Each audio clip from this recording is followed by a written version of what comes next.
If you're like us, you've probably seen references to something called Munchausen's by proxy and been curious, without really understanding what it is or how it may affect people. That's why we were excited to hear about the new podcast, Nobody Should Believe Me. The host, novelist Andrea Dunlop, takes an in-depth look at this subject. No one has ever done this before. She talks with people who have been affected by this condition. She even speaks with a perpetrator. We've already listened to the first 2 episodes, and we can tell you that Andrea doesn't dwell on the darkness. She takes great pains not to be gory or exploitative. This show has heart. It focuses on the humanity of everyone involved. And what makes this podcast extra special is that Andrea has a deeply personal connection to this subject. Someone very close to her was investigated for Munchausen by proxy.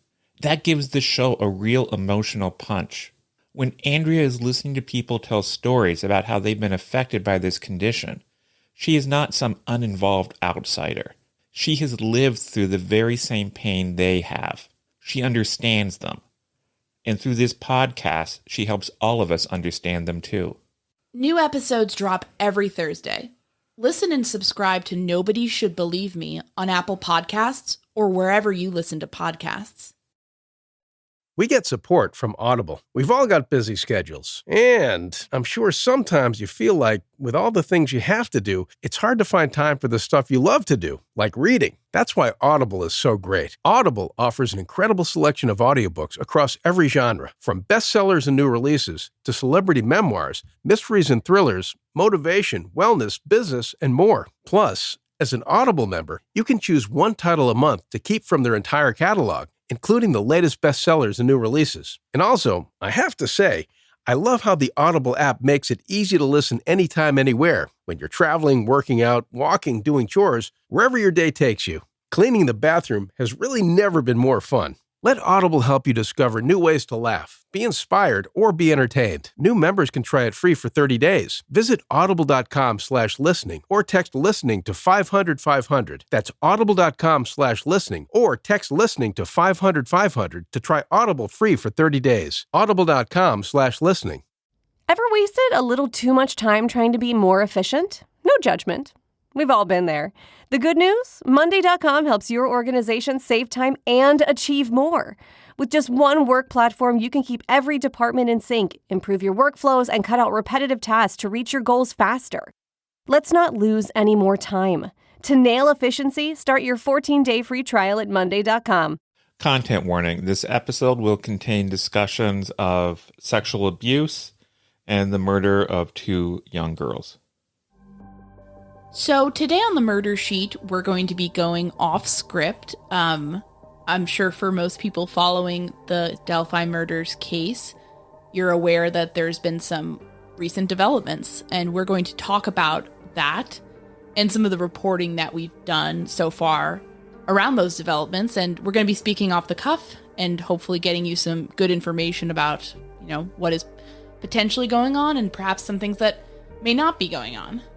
And just as a bit of a preview, some of the things we will be talking about today involve a recent helicopter trip that a member of the Indiana State Police made to Peru, a location that Kegan Kline was taken to while he was in the custody of the Indiana State Police. And we're also beginning a little bit into the story that Kegan Kline told police about what happened on the day of the Delphi murders. My name is Anya Kane. And I'm Kevin Greenlee. And this is The Murder Sheet, a weekly true crime podcast. Anya and I connected over the Burger Chef murders, a 1978 unsolved case involving the killings of 4 young restaurant employees. Now we're looking to track restaurant homicides. To help us understand the patterns of these crimes, we created a spreadsheet of nearly 1,000 eatery-related killings, the Murder Sheet. We'll be drawing on that data throughout Season 1 to give you a deep dive into undercovered crimes. We're the Murder Sheet, and this is The Delphi Murders, September Updates.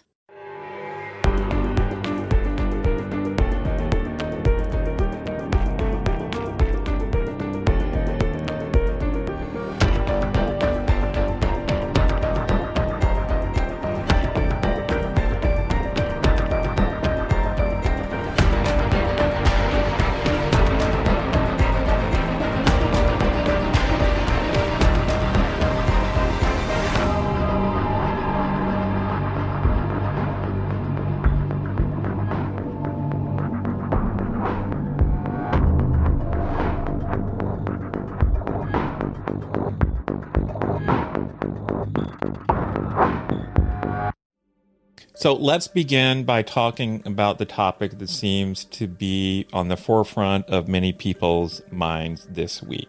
Namely, that on Monday, September 19th, a helicopter belonging to the Indiana State Police made the journey from the airport in Greenwood, Indiana, to a location near Peru, Indiana, where, as we all know, a search is going on. Anya, can you tell us a little bit more about that? Yeah, let's go over just the straight timing details. So the flight originated in Greenwood, as Kevin said, but then touched down in Indianapolis, right next door. So it takes off from there at 1:04 p.m. Eastern Time and lands in Peru at 1:27 p.m. Then there's a gap.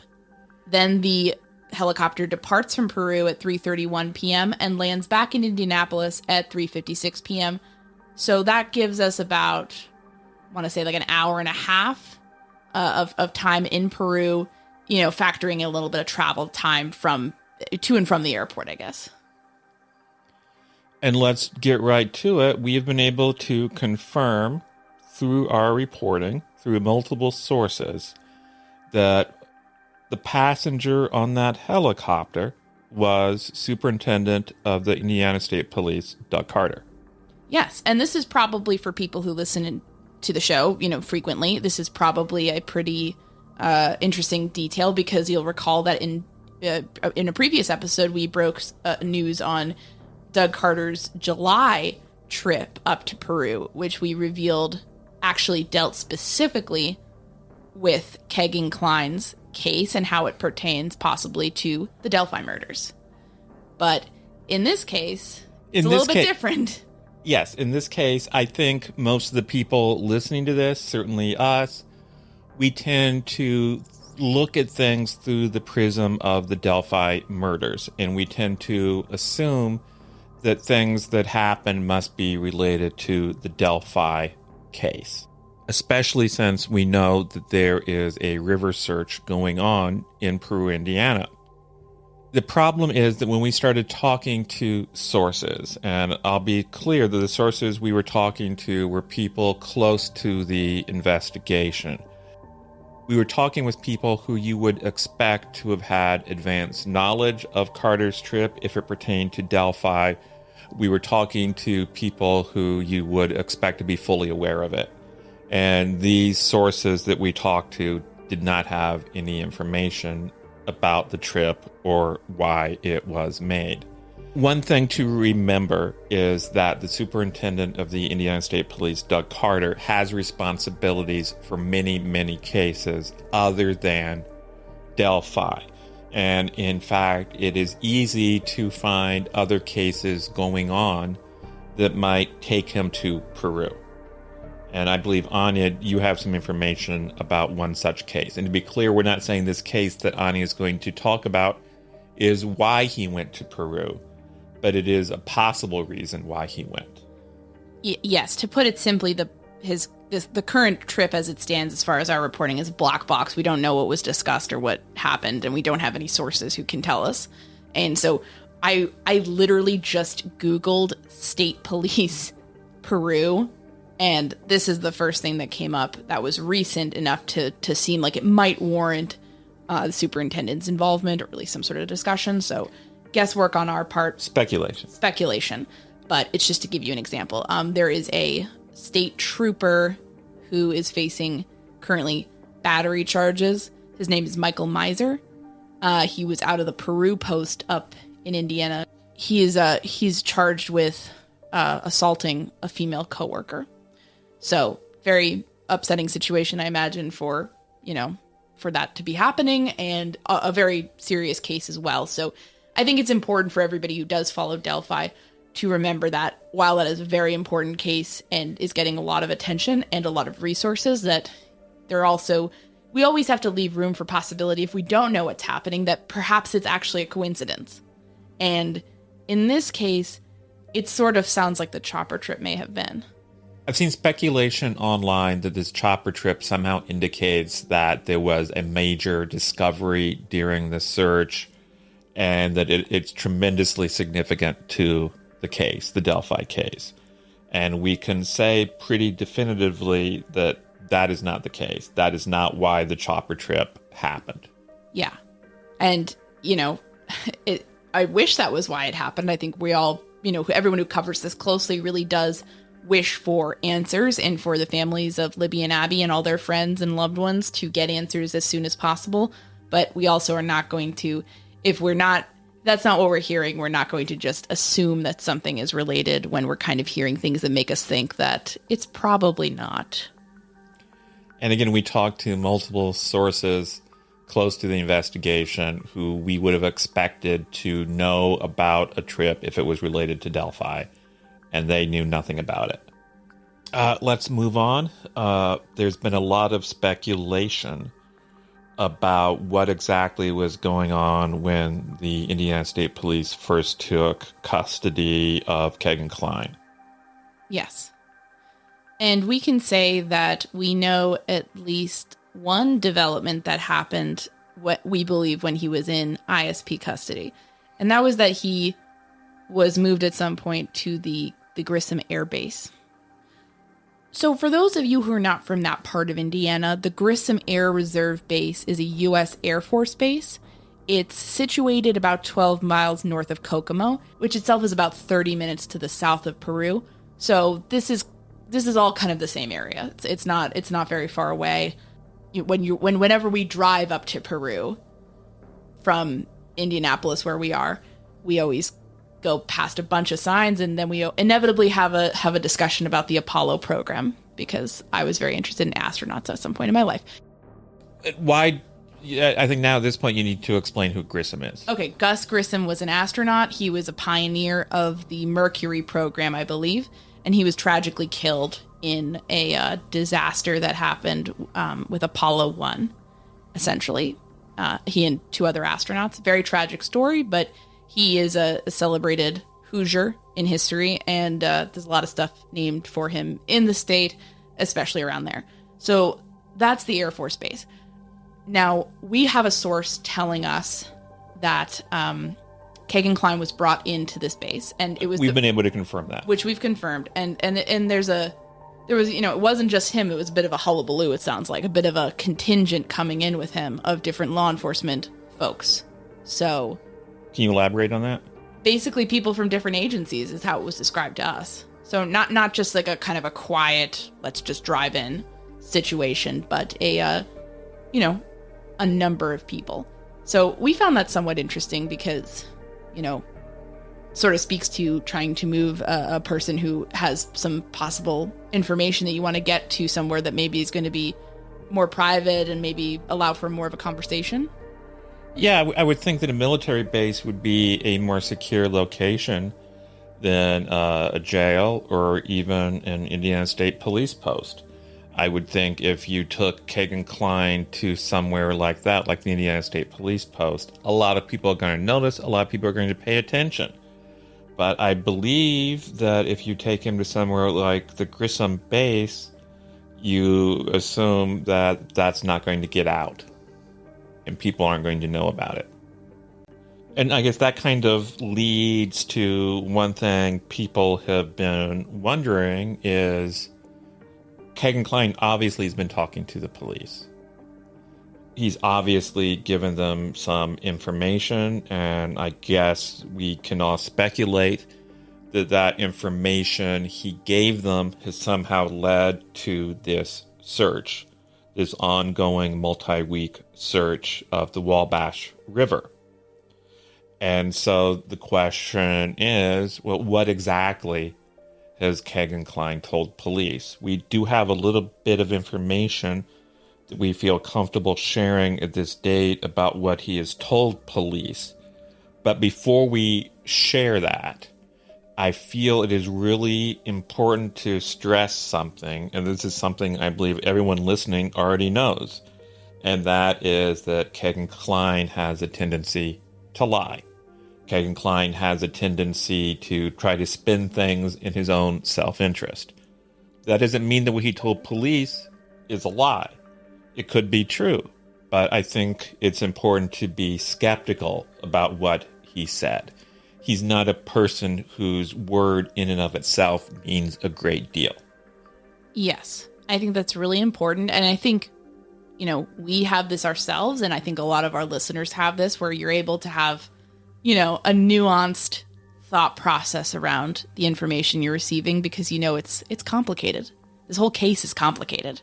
And, I will say, this man, to reiterate, has one of the most fraudulent work histories I've ever seen. This man's claiming, I was a weed delivery driver. I was a bail bondsman in Vegas. I was a dealer at Vegas. And, we reached out to all these companies that he was claiming to work for. None of them ever heard of him. They have he just makes stuff up. So let's just... That's important to stress. What he told police, it could be completely true. It could be a complete fabrication. It could be complete BS. Or it could literally be anywhere in between.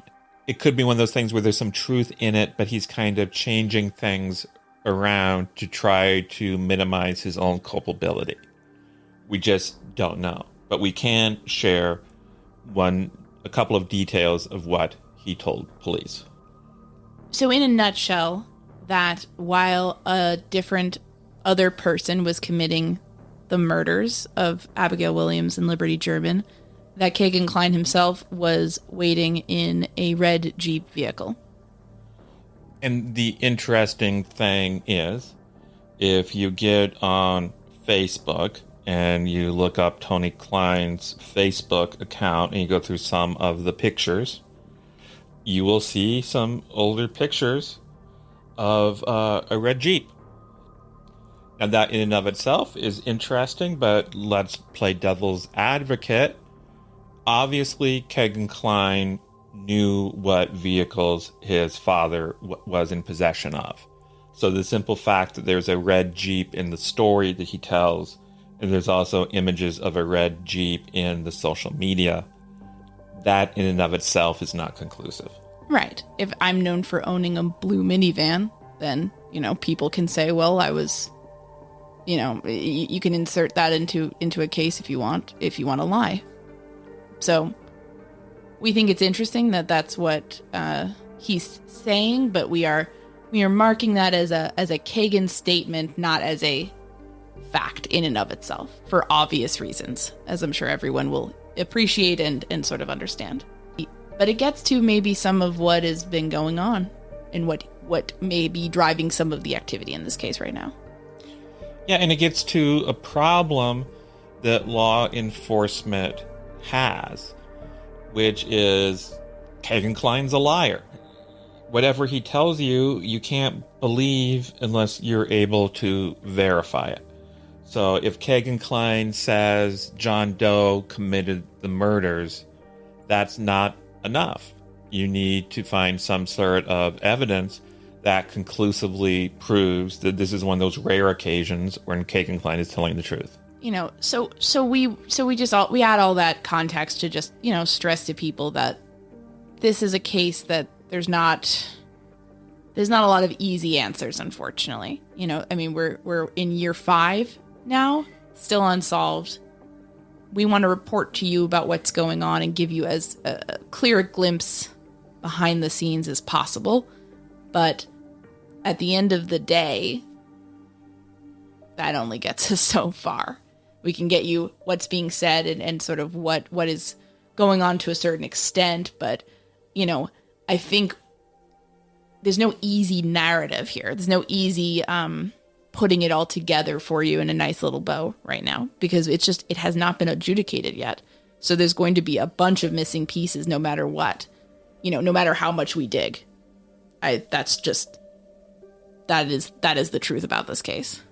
That there's just a lot of unknowns at this point, and we're definitely working hard to try to fill them in as best we can to do our due diligence and do responsible journalism here. But there is a limit of how much you can get at once, and I think sometimes people are curious and they delve into it and they read everything and they're just like, I have more questions now than I did even at the start of this. And we definitely hear that, because we certainly do. For you, Kevin, in addition to corroborating evidence, when you have a really unreliable, let's say, witness, what else can be done to, I mean, it's almost like having a shaky table, right? You don't want to rest too much weight on it because it just, collapses. So you need something else, basically. You don't want to file charges. You don't want to make an arrest until you are completely confident that you can prove every element of the charge against the person in court. If you base something entirely on something Kegan Kline says and maybe some circumstantial evidence, and you go into court and the person is acquitted, and then subsequently you come across more information that proves that this person is definitely guilty, it's too late. You've lost your one and only chance. And I can tell you that in my judgment from talking to people behind the scenes, the people involved in this investigation care deeply about it and are totally committed to getting justice for Abby and Libby. And obviously, you and I and everyone listening to this, and I think even the investigators themselves, would be thrilled if arrests were made, last year or 2 years ago or even tomorrow.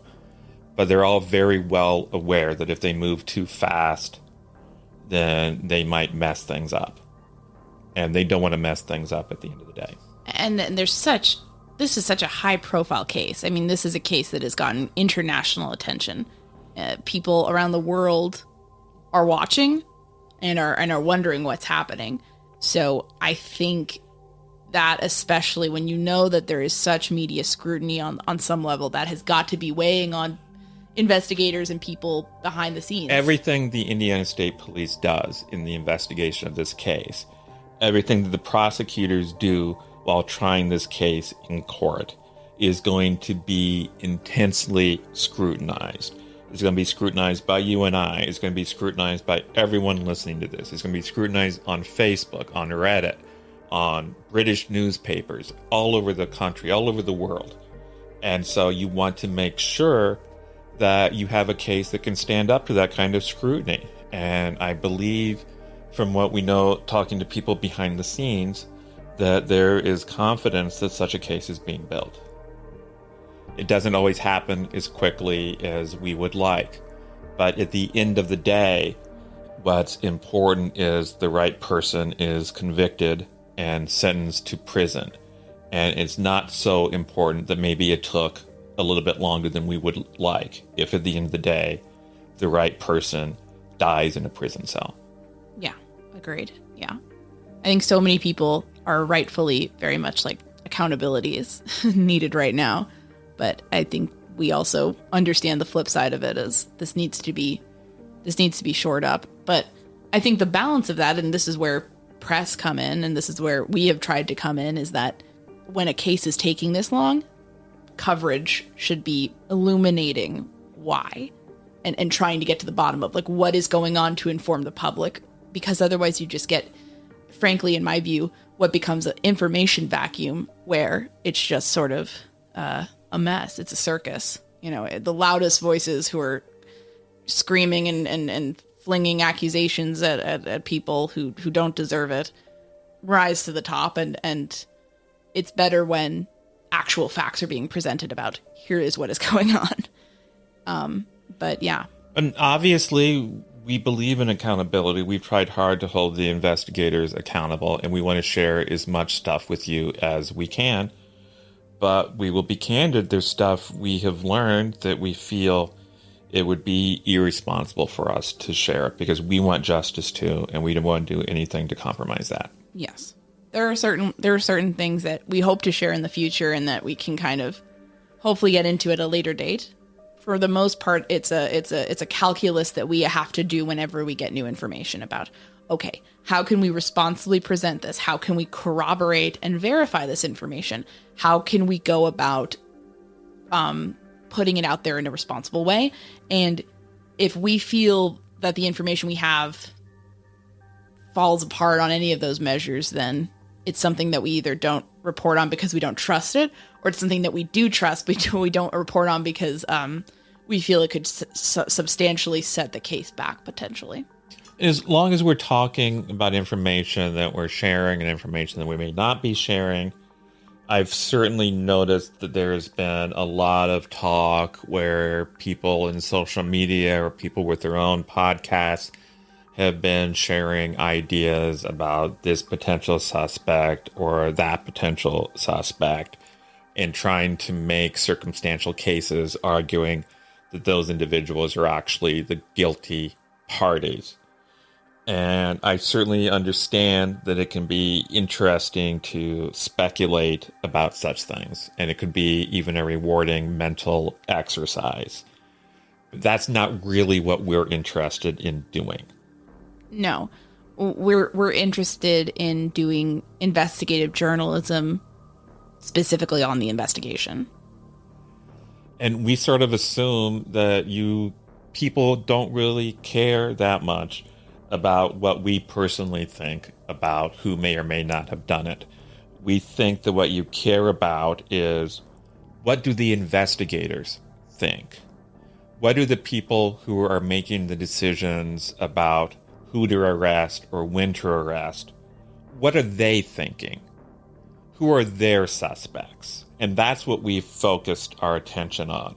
So if some people are talking about this suspect or that suspect, and we're not talking about it on our program, is because we're not hearing those names from investigators. Yeah, and if that changes, then we change our tune because we're hearing something different then, and we have something new to report. Okay, there's a pivot. There's a new direction, so to speak. And, you know, we're just kind of mostly tied into what's going on. What are we hearing from people on the ground? What are we hearing from people with information about some of those leads? And so, as far as people who came up as suspects early on, that's something that's interesting to Kevin and I, because that is a historical fact of the investigation. We think it's interesting to know if the FBI in March of 2017 thought that Ron Logan might have been involved. That's interesting to know that that's what they were thinking in 2017.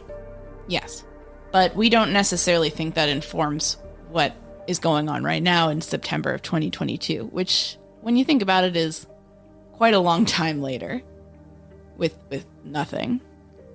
So I just think that's important for people to remember, and we're certainly not knocking anybody for thinking differently or having different opinions or saying, hey, you know, I'd like to kind of go through the possibilities, but it's just, that's not what we're doing, because that's not journalism. That's, you know, at best, very informed speculation. And one thing we're interested, as we say, we're very interested in the investigation, and it seems, at least from the outside, that one of the big things going on in the investigation right now is the ongoing search of the Wabash River. Can you speak about that, Anya? As far as we understand it, the search began on or around August 18th and is currently today, which is September 21st, 2022, ongoing. So this is a very long search. We're over a month in now. And this is involving the Indiana State Police dive team. And as we reported when we visited there in August, we saw 12 people, you know, on their hands and knees, kind of wading around very shallow water in Peru, in the Wabash. Appeared to be holding things like poles, shovels, perhaps metal detectors. We reported all that out then. But this has gone on longer than we certainly thought it was going to. We just want to stress how monumental an effort this has been, from the outside at least, because this involves, I mean, I imagine putting the dive team up in a hotel, you know. Actually, we've heard that. Mm-hmm. We've been given even the name of the hotel they're staring at, which we're not going to repeat obviously here. But it's a situation where you know, they seem to be very focused in certain areas from what we can tell. I can tell you I don't have any experience in terms of any sort of diving or evidentiary recovery. but I imagine that if objects are in a river for a long time, they become, warped or rusted or whatnot. So there may be a situation where they have to kind of, and maybe afterwards, piece through everything they found to kind of identify it and see, okay, maybe this is just junk or maybe this is relevant. I imagine that would be part of a process here. The only background I have that's anything akin to this is I did an archaeology dig one summer, and that you had to kind of pick basically anything that could be relevant. You had to bag it, tag it, and the experts would go through later and kind of, analyze it essentially. So I wonder if there's a similar process. This is one area where we would love some help from our audience, because we imagine that some of you either are or know people with experience in dive teams, evidentiary recovery, water searches, things like that. And we would love to just pick your brain about, what are the hallmarks of such a search? What kind of factors go into planning and figuring out what locations are the place where you really want to focus your energy on? What does it mean if a search goes on a long time? Is that something that, what influences that? Because this is not an area where Kevin and I are at all familiar. Yeah, and I'll be frank, we're in the process of trying to find an expert that we can interview about it, so we can share that information with all of you.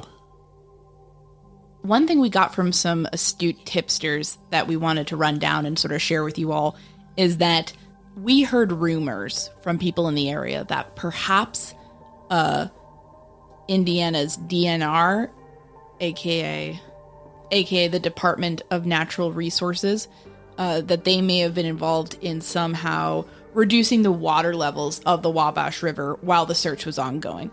And basically, what we saw was a very shallow river. And so people have been talking about that. Perhaps there was some sort of cooperation there from the DNR. So we actually took the liberty of reaching out to them directly. And they came back to us pretty quickly saying, they're certainly not aware of any such undertaking, was the exact phrasing. So I guess they're saying that maybe it could have been done, but it sounds like if it was done, it was not with their knowledge. So I think we can say that probably wasn't an aspect, and it's possible that the search has benefited from the fact that it is such a hot summer, and perhaps that's driving the river levels lower than they would be otherwise. And as always, if anyone listening to this has any information that you think is relevant to this, we'd certainly be interested. First of all, you should share it with the police, and if you want to share it with us, we'd be interested in hearing it. If you have information that you'd like to share with us about Logan, the Klines, or the Delphi case in general, then email murdersheet@gmail.com. We protect our sources. If you need to get in contact with police about this case, email your tip to Abby and Libby tip at cacoshrf.com, or call the tip line at 765-822-3535. To our surprise, we've gotten a number of requests from people saying they would like a way to help financially support our efforts with the show. So, if you are interested, we are relaunching a Patreon page, which you can find at www.patreon.com/murdersheet. Join us there for 2 live video question and answer sessions each month. You can ask us anything, suggest new cases for us to look at, or even offer ideas for new leads for us to follow. If Patreon is not your thing, you can buy us a coffee at www.buymeacoffee.com/murdersheet. Thanks for the interest. Thanks for listening to this episode of The Murder Sheet. As always, thanks to Kevin Tyler Greenlee, who composed the music for The Murder Sheet, and who you can find on the web at kevintg.com. To keep up with the latest on The Murder Sheet, please make sure to follow us on Instagram and Twitter at Murder Sheet, and on Facebook at MSheet Podcast, or by searching Murder Sheet. If you enjoy listening to The Murder Sheet, please leave us a 5-star review to help us gain more exposure. and send tips, suggestions, and feedback to murdersheet@gmail.com. Thanks so much for listening.